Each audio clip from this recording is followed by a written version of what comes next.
घोषित किया।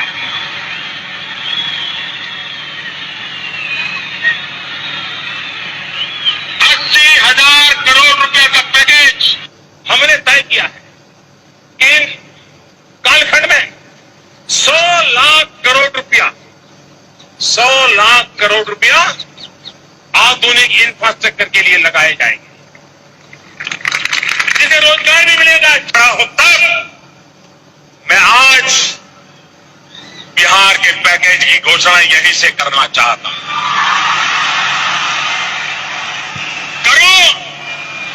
करो 50,000 करोड़ की ज्यादा करो, 60,000 करोड़ की ज्यादा करो, 70,000 करोड़ की ज्यादा करो, 75,000 करोड़ की ज्यादा करो, 80,000 करोड़ की ज्यादा करो, 90,000 करोड़ की ज्यादा करो। मेरे भाइयों बहनों, मैं आज वादा करता हूं, दिल्ली सरकार कान बराबर ठीक रख के सुन लीजिए, दिल्ली सरकार 1.25 लाख करोड़ रुपए का पैकेज देगी।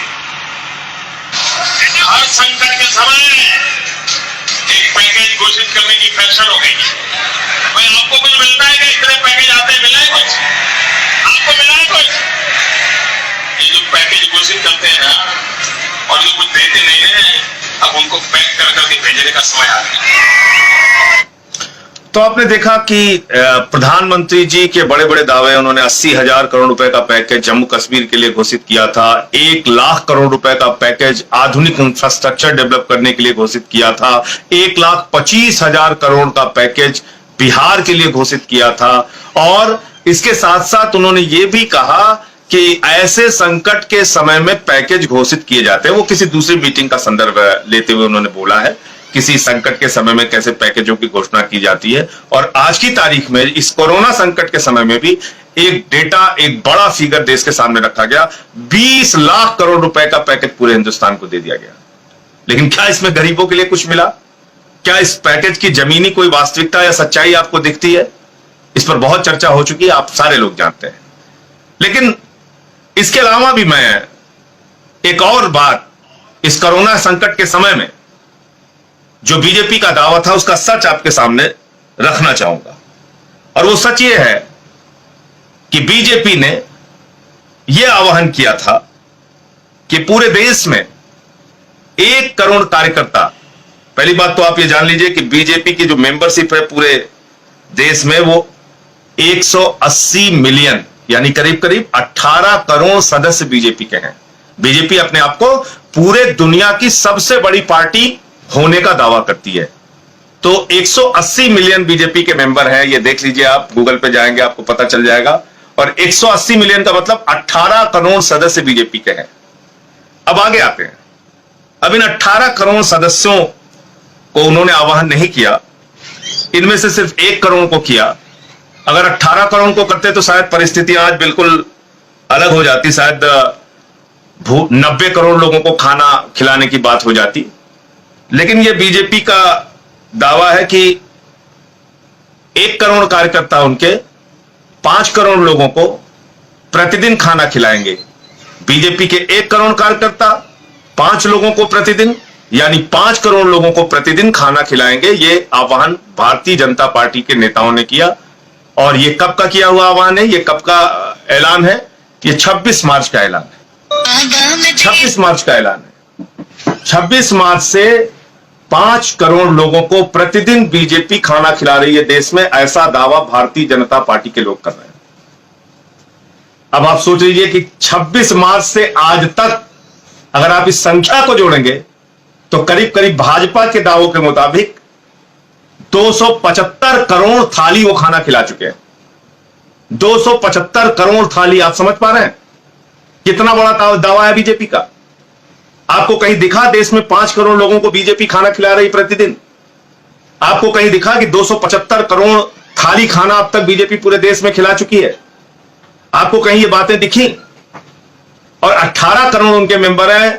अगर मेंबरों का दावा कर देते तो मेरे ख्याल से 90 करोड़, मुझे तो लगता है कि पड़ोसी देश भूटान को, नेपाल को बांग्लादेश को और श्रीलंका को, सबको, अड़ोस पड़ोस के सारे देशों को खाना खिलाने का दावा कर देती बीजेपी।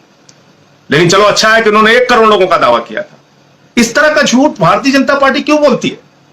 आए दिन आम आदमी पार्टी पे सवाल उठाते हैं, केजरीवाल 10 लाख लोगों को रसोई चला रहे हैं कि नहीं चला रहे हैं, केजरीवाल 10 लाख लोगों को खाना खिला रहे हैं कि नहीं खिला रहे हैं, आम आदमी पार्टी 10 लाख लोगों की रसोई चला रही है कि नहीं चला रही है। अरे भाई, तुमने जो दावा किया है वो 1 करोड़ कार्यकर्ता 5 करोड़ लोगों को खाना खिलाएंगे, यानी प्रतिदिन आप 5 करोड़ हिंदुस्तानियों को कोरोना संकट में खाना खिला रहे हैं, यह बीजेपी का दावा है। और मैं बड़ी विनम्रतापूर्वक आप सब लोगों से पूछना चाहता हूं, आप बता दीजिए क्या आपको लगता है 5 करोड़ लोगों को पूरे देश में बीजेपी प्रतिदिन खाना खिला रही है, उसके कार्यकर्ता खाना खिला रहे हैं? ये दावे में कहीं आपको दूर दूर तक कोई सच्चाई नजर आती है? तो ऐसा झूठ, ऐसा दिन दहाड़े झूठ बोलना, खुलेआम झूठ बोलना, गरीबों का मजाक उड़ाना, यह क्यों भारतीय जनता पार्टी बार बार करती है? गरीब विरोधी मानसिकता बीजेपी की है। यह अमीरों की पार्टी है, इन्होंने गरीबों को मरने के लिए सड़क पर छोड़ दिया। आप देखिए, कल भागलपुर में भी एक्सीडेंट हो गया, बिहार के अंदर 9 लोगों की जान चली गई, उसके पहले औरैया में 24 लोगों की जान चली गई, उसके पहले औरंगाबाद में 16 लोगों की जान चली गई, 6 लोगों की जान सागर में चली गई, 5 लोगों की जान मुजफ्फरनगर में चली गई। पूरे देश में मजदूर जो है, प्रवासी मजदूर, वो जमीन पर, सड़क पर बैठा है, आस लगाए घर जाने के लिए, वो उसके पांव में छाले पड़ जा रहे हैं। माताओं बहनों की ऐसी घटनाएं सामने आती हैं, आंख से आंसू निकल आएगा। एक महिला की डिलीवरी रास्ते में हो गई। इस तरह की खबरें आ रही हैं, लोग मर जा रहे हैं चलते चलते, लेकिन झूठ पे झूठ, झूठ पे झूठ, झूठ पे झूठ। कल आपने देखा गृह मंत्रालय का आदेश आ गया। अब गृह मंत्रालय कह रहा है राज्यों से अनुमति लेने की जरूरत नहीं है, ट्रेन चल सकती है। इसके पहले पीयूष गोयल जी क्या कह रहे थे? बंगाल की राज्य सरकार हमको अनुमति नहीं दे रही है, छत्तीसगढ़ की राज्य सरकार हमको अनुमति नहीं दे रही है, झारखंड की राज्य सरकार हमको ट्रेन चलाने की अनुमति नहीं दे रही है। और मैंने तब भी कहा था, आम आदमी पार्टी ने तब भी कहा था, एनडीए में एक्ट लागू है, नेशनल डिजास्टर्स मैनेजमेंट एक्ट, यानी इस एक्ट के तहत भारत की सरकार, केंद्र की सरकार, बीजेपी की सरकार राज्यों को निर्देश जारी कर सकती है, उसको किसी अनुमति की जरूरत नहीं। जब आप लॉकडाउन घोषित करने के लिए अनुमति नहीं लेते हैं राज्यों की, तो आप ट्रेन चलाने के लिए अनुमति का बहाना क्यों करते हैं?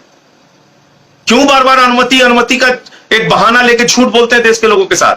कल गृह मंत्रालय ने आदेश कर दिया कि अब राज्यों की अनुमति की जरूरत नहीं है, अब ट्रेनें चल सकती हैं।